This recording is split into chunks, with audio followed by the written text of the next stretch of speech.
Et le sens avec lequel nous abordons ces questions, c'est d'abord le partenariat. Moi, je n'ai pas à penser à la place des acteurs économiques de Lorraine. Nous traçons des objectifs stratégiques de développement, de valorisation des potentiels lorrains existants dans tous les domaines, mais nous ne pouvons pas le faire sans ce partenariat, sans ce travail permanent que nous avons avec les différents acteurs, notamment la Chambre des métiers de Lorraine et les chambres départementales. C'est vous qui avez imaginé ce dispositif. C'est vous qui avez considéré les besoins qui étaient les vôtres pour assurer pleinement votre mission. Vous êtes venu nous trouver au Conseil régional. On a décidé cet investissement parce qu'il avait un sens parfaitement pertinent dans l'instant où nous sommes, à savoir celui qui consiste à valoriser la formation professionnelle, à valoriser l'apprentissage. Ce n'est pas toujours facile dans un climat économique particulier, avec les évolutions législatives erratiques que nous connaissons assez régulièrement dans la République française, quelles que soient les majorités qui aient la responsabilité de diriger un gouvernement. Mais donc, ce que nous avons à faire, c'est bien cela, c'est d'affirmer dans la société française, et en tout cas dans la société lorraine, la valeur de la formation professionnelle et la valeur de l'apprentissage. Cela suppose d'abord que les familles en aient conscience, qu'on ne cesse de dire que si on ne fait pas des études longues, si on n'a pas la capacité d'aller jusque-là, on va rater sa vie et que la ligne professionnelle serait comme la sanction d'un échec de vie. Il faut sortir de ça. C'est une responsabilité collective que nous avons depuis les autorités politiques et je pense qu'ici, en tout cas, je peux l'affirmer, que ce soit avec le président Poncelet, avec le député, le maire d'Épinal, avec la qualité de l'engagement dans ces questions de Gérard Cherpion, il n'y a pas d'épaisseur d'une feuille de papier à cigarette sur ces questions de principe. Mais il faut aussi que l'éducation nationale dans son ensemble, les enseignants, celles et ceux qui ont une influence sur ces jeunes et sur ces familles, rappellent l'essentiel. L'essentiel, c'est que la vie appelle des compétences diverses, multiples, qui doivent pouvoir s'exprimer. Il y a des talents dans tous les domaines, et on l'a vu ce matin, ici, quand on a parcouru les installations que nous visitions, on a vu tous les métiers de bouche, on a vu le métier d'automobile, on aurait pu voir les esthéticiennes, les préparations en pharmacie, les coiffeuses, etc. Mais donc c'est un ensemble là. Et si l'on veut que les gens s'engagent dans la formation professionnelle et dans l'apprentissage, faut-il les respecter sur leur lieu de la formation? Donc il s'agit de respecter à la fois les enseignants de la formation professionnelle par voie d'apprentissage et les jeunes qui s'inscrivent dans cette démarche. Donc il faut leur offrir au sens de mettre à disposition des outils de qualité qui sont effectivement la forme concrète du respect.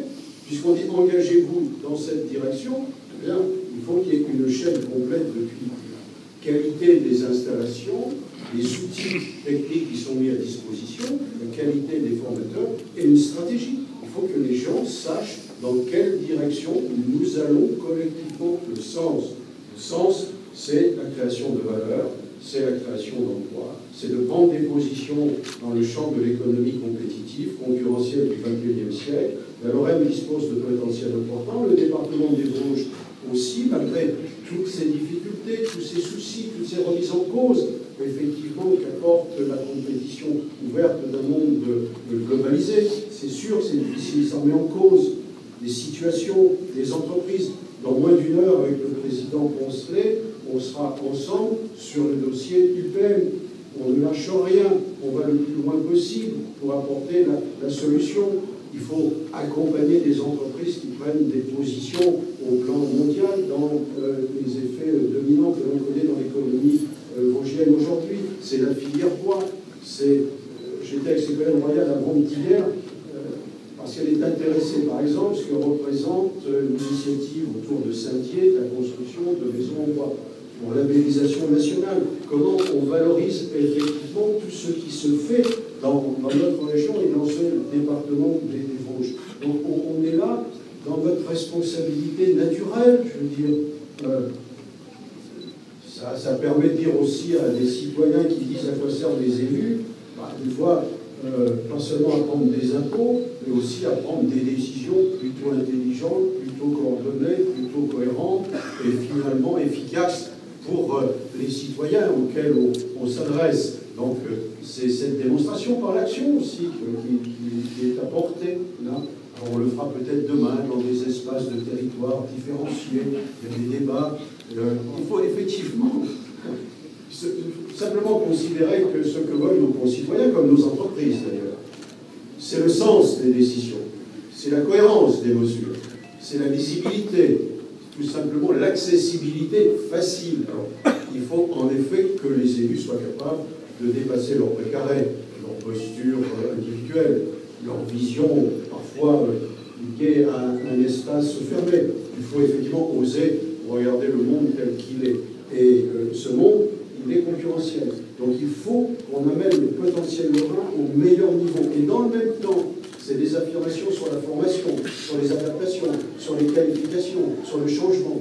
Mais pour que les gens acceptent le changement, où les évolutions technologiques et scientifiques vont plus vite que nos esprits, il faut ne rien lâcher sur l'armature sociale, sur les formations essentielles, sur ce que font les agglomérations dans la proximité du fait d'associatifs culturels, sportifs ou de solidarité. Parce qu'on n'arrivera pas à faire bouger les esprits s'il n'y a pas cet ensemble de structures qui ne rassurent pas au sens de l'assistanat, mais qui ne lâchent personne en fonction d'une situation, et démontrer que ce que nous mettons en place les uns et les autres, départements, régions, agglomérations, députations, ce sont des outils dont les gens doivent se saisir pour personnellement aussi affronter leurs évolutions et leurs responsabilités propres. Il n'y a pas de société sans affirmation de responsabilité.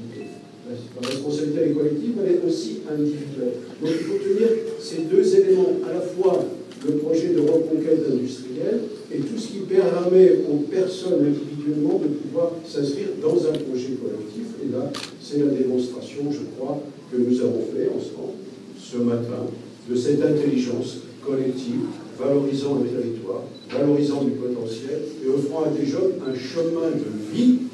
Il leur appartient de s'en saisir parce que le sens a été donné par cet investissement. Merci.